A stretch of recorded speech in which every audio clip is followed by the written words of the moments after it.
આ છે ઝડપથી ફોકસ કેવી રીતે વધારવું એના પરનો એક ટૂંકો સાર.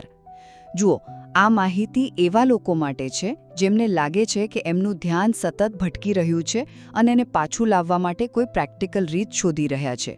તો પહેલી વાત, તમારા આસપાસના વાતાવરણને તરત જ કંટ્રોલ કરો. આનો મતલબ વિક્ષેપોથી લડવાનો નથી, પણ એમને દૂર કરવાનો છે. તમારા ફોનના નોટિફિકેશન બંધ કરી દો. પણ સાચો ગેમ ચેન્જર છે પોમોડોરો ટેકનિક. કોઈ મોટું કામ જોઈને ગભરામણ થાય છે? બસ 25 મિનિટ કામ કરો અને પછી 5 મિનિટનો બ્રેક લો.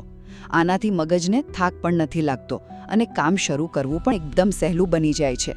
બીજું, મનને એકદમ સ્પષ્ટ રાખો, કારણ કે ભટકતું મન ક્યારેય ફોકસ નથી કરી શકતું, બરાબર?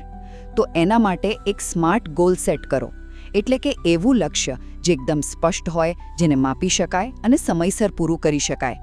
જ્યારે મગજને ખબર હોય છે ને કે શું કરવાનું છે, ત્યારે તે બિનજરૂરી દિશામાં નથી ભટકતું. અને હા, જો ટેન્શન જેવું લાગે તો ફક્ત 2 મિનિટ ઊંડા શ્વાસ લો. એ જાણે મગજ માટે એક રીસેટ બટન જેવું કામ કરે છે. અને છેલ્લે, યાદ રાખો કે આપણું ફોકસ શરીરની એનર્જી પર ચાલે છે. કોફી કામ કરે છે, પણ એની આદત ન પાડો. સાચો ઉપાય છે સંતુલિત ભોજન અને પૂરતી ઊંઘ. ઊંઘને તમારા મગજની નાઇટ રિપેર ટીમ સમજી લો. અને એક પ્રો ટિપ, મલ્ટીટાસ્કિંગ કરવાનું ટાળો. એક સમયે એક જ કામ કરવાથી ઉત્પાદકતા ખરેખર વધે છે. ટૂંકમાં કહીએ તો, વિક્ષેપો દૂર કરો, મનને સ્પષ્ટ લક્ષ્ય આપો અને શરીરને જરૂરી ઊર્જા આપો.